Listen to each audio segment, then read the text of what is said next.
Tanpa kita sadari hingga berakhirnya fase pertama penyisihan grup di Piala Dunia Qatar 2022, kami mencatat ada 3 poin penting yang sebenarnya cukup mengkhawatirkan bagi penikmat sepak bola di seluruh dunia. World Cup memang menjadi event 4 tahunan sekali yang paling ditunggu, termasuk publik sepak bola di Indonesia. Fokus ke pertandingan, membuat turnamen menjadi meriah dan diselenggarakan secara fair play adalah harapan yang masih jauh dari kenyataan. Publik sepak bola tampaknya rindu dengan euforia Piala Dunia 2010 di Afrika Selatan yang digadang-gadang menjadi Piala Dunia terbaik sepanjang sejarah. Piala Dunia Qatar sedikit berbeda, terlalu banyak kontroversi sebelum event ini diselenggarakan. Bahkan setelah pertandingan dimulai pun masih banyak hal yang tak wajar yang terjadi. Apa sajakah itu? Yang pertama, VAR yang begitu canggih tapi dinilai tebang pilih.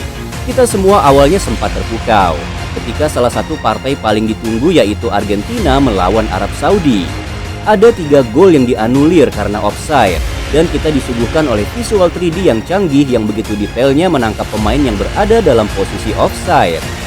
Bahkan offside-nya Lautaro Martinez begitu tipis, hanya lengannya saja yang lebih dulu memasuki jebakan offside timnas Arab Saudi.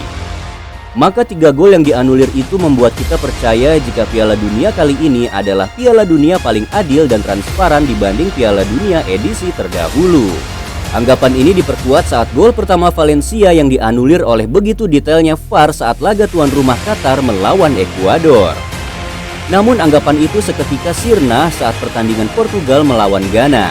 Kita tidak bermaksud memihak salah satu tim, hanya saja fair play dan transparansi penggunaan VAR memang menjadi hak seluruh tim yang berkompetisi. Lihat saja saat proses gol kedua Portugal. Sebelum terjadinya gol, posisi João Felix 50-50 antara offside dan onside. Begitu juga dengan gol ketiga Portugal yang dilesatkan oleh Rafael Leo.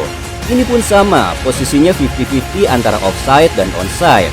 Terlepas dari 2 gol ini offside ataukah onside, namun sama sekali kita tidak disuguhkan visual yang jelas. Seperti halnya visual 3D saat Argentina melawan Arab Saudi ataupun saat Qatar melawan Ekuador di laga pembuka. Bahkan yang membuat bingung, blue and red line yang biasanya sering digunakan pun tak kita temukan dalam 2 gol Portugal ini. Maka menjadi kebingungan bagi publik sepak bola di seluruh dunia, apakah sah atau tidak 2 gol Portugal ini. Belum lagi penalti yang didapati CR7, tak banyak replay dan angle yang diperlihatkan di sana. Bahkan komentar kala itu menyebutkan I think 50-50 yes, dan tidak ada pengecekan VAR di sana. Maka reaksi publik pun marah. Tak heran laga antara Portugal melawan Ghana dianggap laga paling kontroversi sejauh ini. Kemudian hal tak wajar berikutnya adalah pemilihan man of the match yang benar-benar ngawur. Ada beberapa pemilihan man of the match yang disinyalir bermasalah. Yang paling mencolok ialah saat Kevin De Bruyne dipilih menjadi pemain terbaik saat laga Belgia versus Kanada. Kita tak meragukan visi dari seorang KDB. Namun dalam laga melawan Kanada malam itu banyak fans yang mengatakan ini adalah performa terburuk dari Kevin De Bruyne yang pernah saya lihat.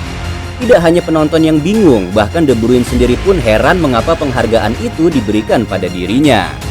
Bukankah sang golkiper Thibaut Courtois jauh lebih layak? Courtois tampil heroik malam itu.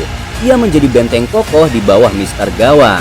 Bahkan penjaga gawang Real Madrid ini mampu menepis penalti dari pemain Kanada. Maka tak heran Kevin De Bruyne pun berspekulasi jika penghargaan itu diberikan bukan karena performanya melainkan karena namanya. Begitu juga laga Portugal melawan Ghana malam tadi. Ronaldo tak bermain full, banyak bola terputus dari kakinya. Mencetak gol melalui titik penalti dan gelar man of the match ia kantongi.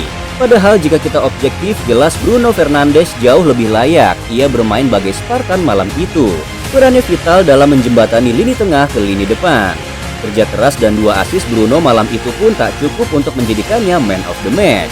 Namun seorang Ronaldo lah yang mendapatkan itu. Jelas penghargaan itu dianggap bukan mencari siapa yang terbaik, tetapi demi kepentingan rating semata. Karena ketika ada pemain bintang yang terpilih maka akan bergejolaklah media-media. Dan yang terakhir adalah isu LGBT yang sudah terlalu berlebihan. Kita sepakat dalam event Piala Dunia, kita ingin menyaksikan pertandingan sepak bola, bukan ajang politik ataupun hal yang lain. Namun Piala Dunia kali ini pembahasannya sudah melenceng. Isu kontroversi LGBT membuat fokus kita ke pertandingan menjadi berkurang.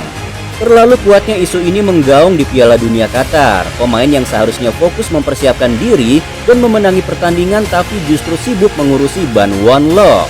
Maka tak heran tim kuat calon juara macam Jerman harus jungkir balik melawan Jepang. Saking sibuknya mengurusi isu pembungkaman LGBT ketimbang kesiapan tim mereka untuk menang. Bahkan yang terbaru kabarnya Inggris, Denmark, dan Jerman ingin keluar dari keikutsertaan mereka kepada FIFA. Saking tidak terimanya mereka, simbol LGBT dilarang di Piala Dunia Qatar 2022. Lantas bagaimana menurut kalian tentang 3 kontroversi di awal Piala Dunia Qatar 2022 kali ini? Silakan tuliskan di kolom komentar.